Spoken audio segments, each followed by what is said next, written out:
Hello everybody. Today I would like to talk to you about trust-driven development and how this approach can help us in DevOps transformation. Firstly, when we see the transformation word, what do we think about that? In our minds, it can pop up that it will be a change. It will be a change in the ways of working. It will be a change in the tools that we are using. Definitely the change. And if we are going through change, the most important part is trust. And today I will tell you why and how we can transform our organizations. Let's think for a while about the world when we operate in. It is VUCA world. I hope that some of you have heard about this term. It was defined in the US after Second World War. And this is telling us about 4 dimensions of our nowadays world. And our nowadays world is volatile, is uncertain, is complex, and is ambiguous. All right, on the other hand, we have our agile world. We have market dynamics, because our IT environment is very dynamic. There are a lot of companies are popping up every day. Some startups are shutting down. So the market is definitely dynamic. Then we have unknown requirements. Obviously, as engineers, we know that we have a lot of discussion with the business that they would like to develop something, they would like to earn money, but then they ask us, okay, so how this feature should look like, what it should do. And sometimes we are frustrated, right? Because we are the engineers, but they are the business guys.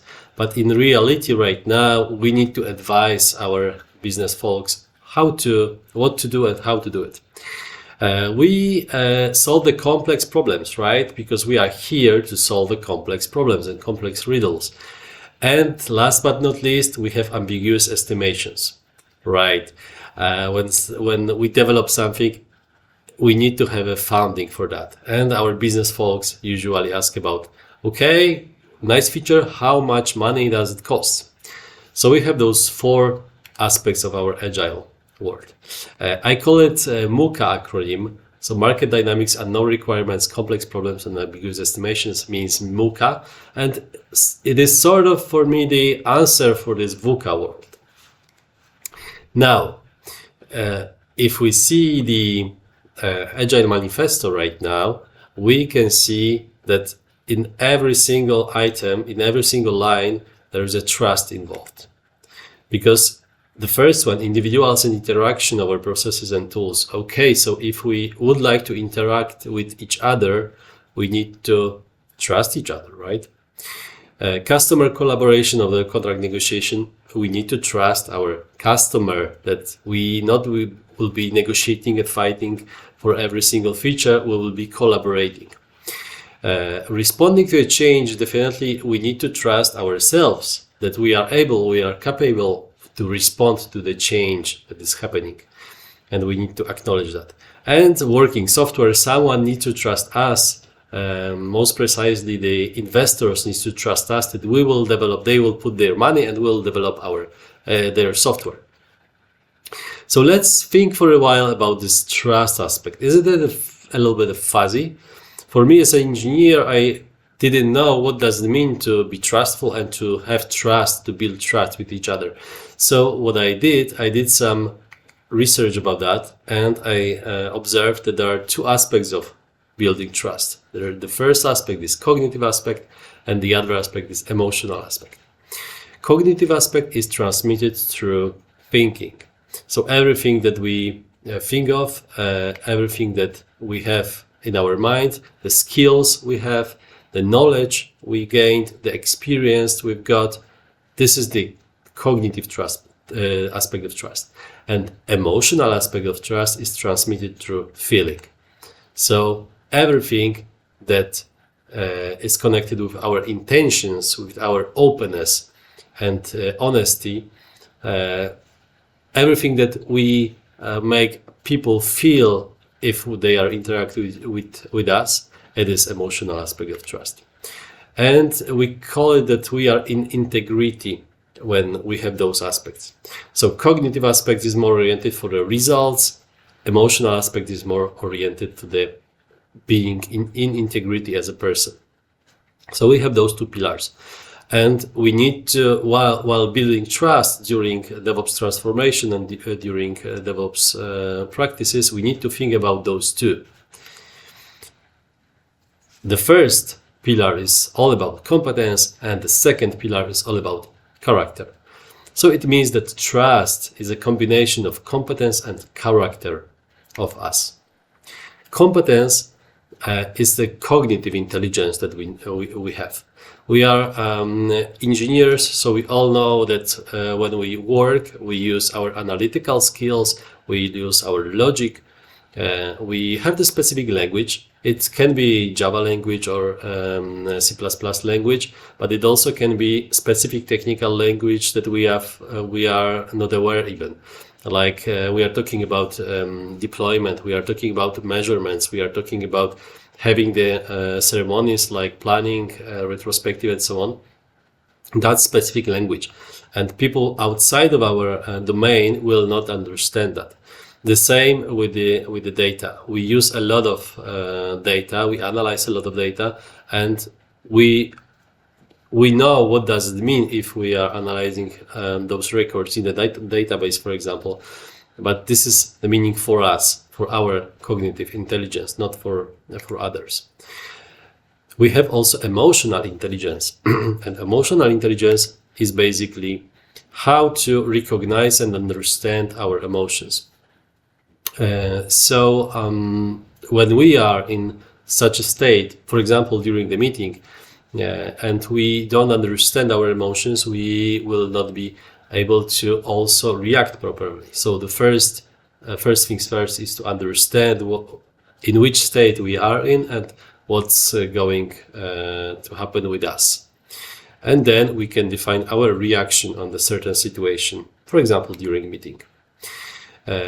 It is also recognizing and understanding emotions of others. Because if we, for example, we are doing the planning meeting, we need to understand what's going on in the room for different people. So, for example, for product owner, he or she might be worried that the feature will be not taken into consideration. Or he or she might be excited that there is a new feature coming in, but the team can be worried that it's a difficult feature and we are not able to deliver this sprint. So there are a lot of emotions that we are not aware of, and this cognitive, this emotional aspect is for us to understand. So when we embrace our emotional part, then this is the way to build trust and break down the silos.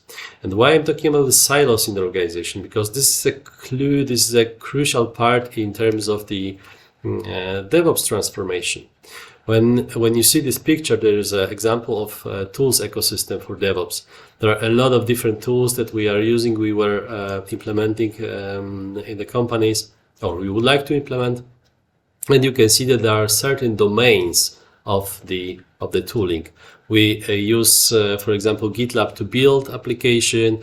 We can use Chef to deploy the application, Docker to run it, and so on and so forth. There are a lot of different tools, and we are keen on implementing those new tools. But if we have domains, we also may have silos, right? So there can be a certain amount of people building the app, and then there can be a QA group who are testing the app. Obviously, nowadays QAs and developers, engineers are sometimes, usually, I guess, mixed in the one team. But this is just a part of this example. We have then people who can deploy the application and run on production. We can have the operations who monitor the application. And that's why if we talk about DevOps means, as easy as it is, DevOps means development plus operations. So the shared responsibility, shared goal, and shared working ways.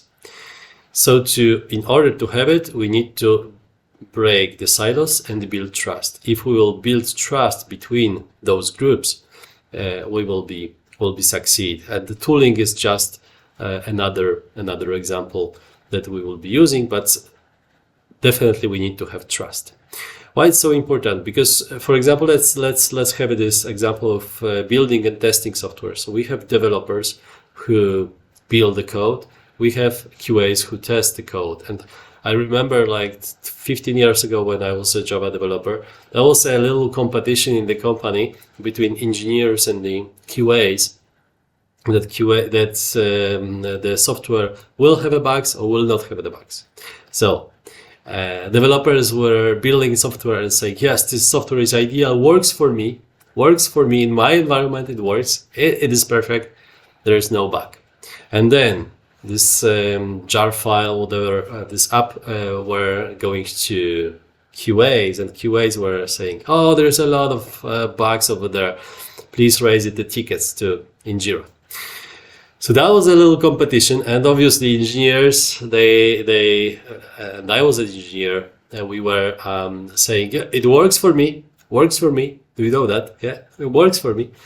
And QAs, they were saying a lot of bugs. The same story can be between production and monitoring, right? Production people, so let's say building and testing and deploying to production and passing over the app, and saying, everything's fine, I've done my work, everything's fine.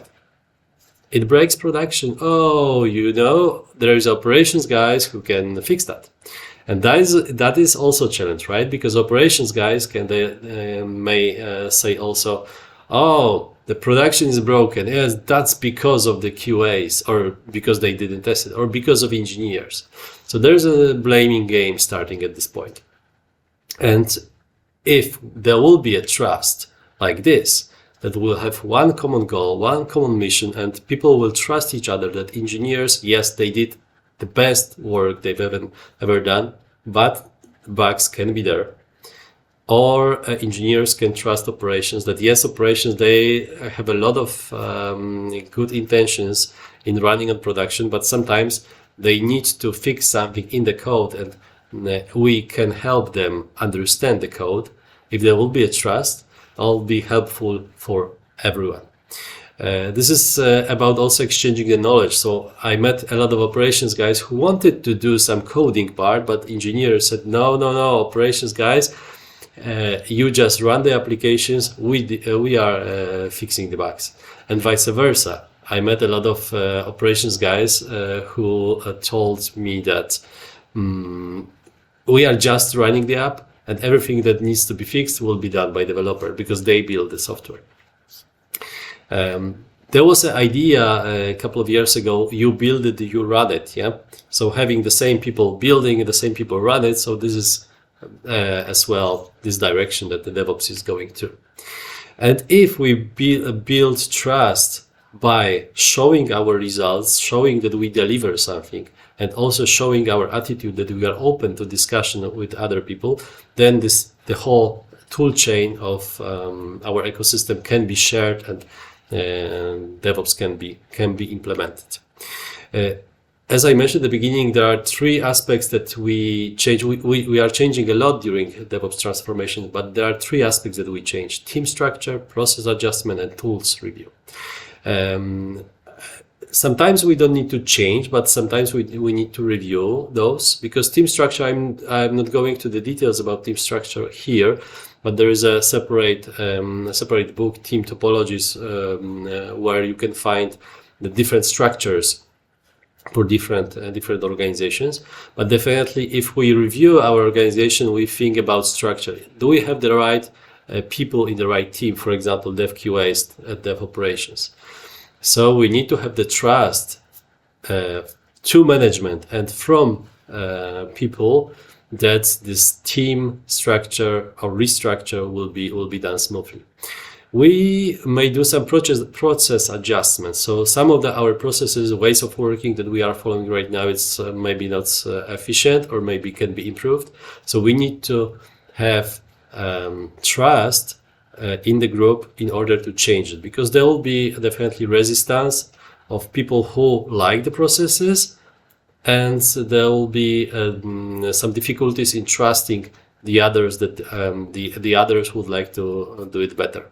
So if the group that would like to change something will show their knowledge, that they know what to do, they know how to do it, and will show the openness that we are here together to work this out, then the resistance can be lower.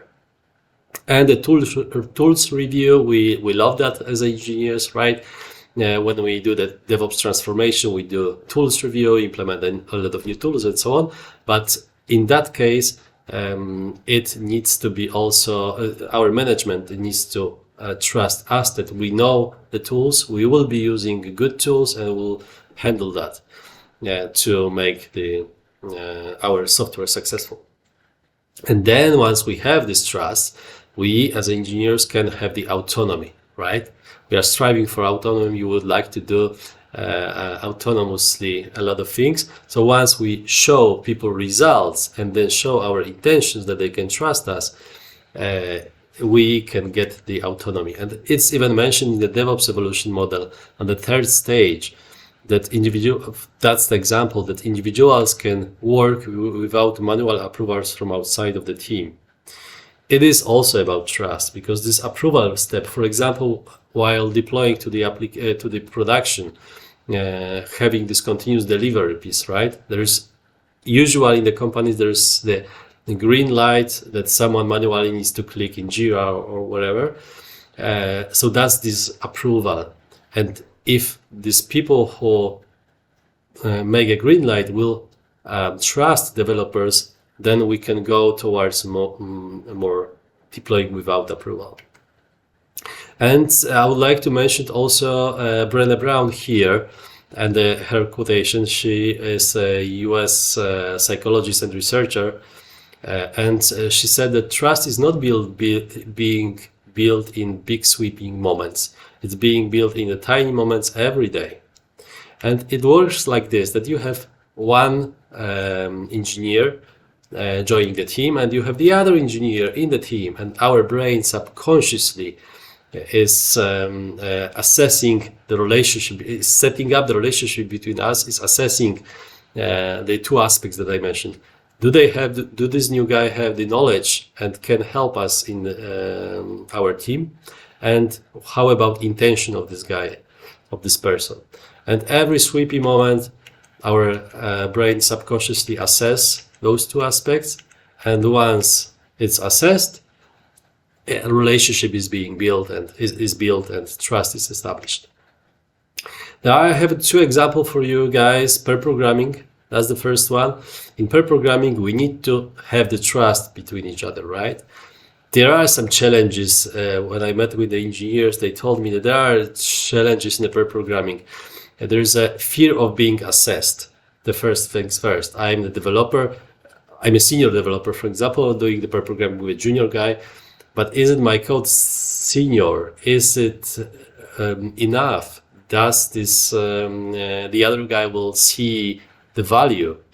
Or the other hand, vice versa, that I'm junior guy and I don't feel that my code is good enough in this process. So that's the trouble. Obviously not for everyone, but for some that it can be we can have. Behind this fear is a fear of rejection. Will I be rejected as a junior and I don't know anything because I don't have this knowledge?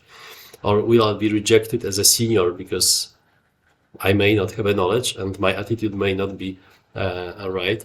So this is about fear, and if we will be brave enough to show ourselves, then it helps building trust. Similar with a code review. When we have code review process, we are putting ourselves to the assessment of others, right? The question is if they are assessing my code or if they are assessing me as author of the code. I also need to be courage in order to build trust and to show my code and not to take the comments about my code into me. At the end, I would like to mention about the vulnerability that Brené defined. Brené defined the vulnerability, people vulnerability, as a birthplace of innovation, creativity, and change. But what does it mean to be vulnerable? It means to show our weaknesses to others, like with this example, with the code reviewer per programming. Because we know systems vulnerability as a flaw or weakness in the computer system, which could be exploited and volatile the system, right? So that's our meaning in the engineering of vulnerability. We are searching for those weaknesses and we try to fix them. The human vulnerability is more showing the weaknesses and not to try to fix them. Maybe we can try to fix them at some point, but first things first is to show this vulnerability that yes, we are humans, we have some weaknesses.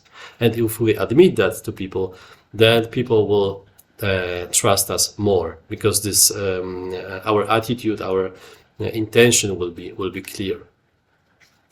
If we are talking about Agile or Scrum, we also need to be vulnerable to do Scrum. For example, quick example for today is retrospective.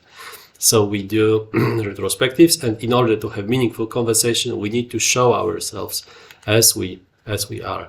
A quick example with the metrics from our world. We need to trust each other to show proper numbers, right? They say, give me your metrics and I will tell you whatever you want to hear, right? You know that every single metrics can be work around it, right? We have 4 metrics here, like just example, deployment frequency. They said that we need to frequently deploy to production and we need to measure it. Yes, we can split our user stories for so small items that we'll be deploying very frequently and our number will be very high. The same lead time for changes, right? This is about cheating a little bit, right? But splitting work for small chunks, so small that the numbers will be perfect. But this is not about that. It's about being true with ourselves and showing our work in a metrics. With the meantime to recover, I saw the workaround that when we deploy to production, but we have the feature flag that says it is invisible to the client. So when we would like to measure the time to recover the system, we can measure up until delivering to production, but not showing to the clients, right? And the time will be shorter because at the end of this process, for example, let's say we need to do some tests at the end, and not calculating this time at the end, we will have better results, but we'll cheat the metrics. So in order to have proper numbers and to have proper meaning numbers, we need to have trust together, to be brave, to show ourselves. Then we'll be able to build software better, build relationships better, and establish trust. And those 3 items will show us the aspect of belonging, that we will belong in the workplace, because we'll be truly ourselves as well. And at the end, I would like to show you and finish with a quotation from Simon Sinek. The team is not a group of people working together. The team is a group of people that trust each other. Thank you very much. Let me know if you have any questions. I'm available. You can also reach out to me on the social media. And have a nice conference.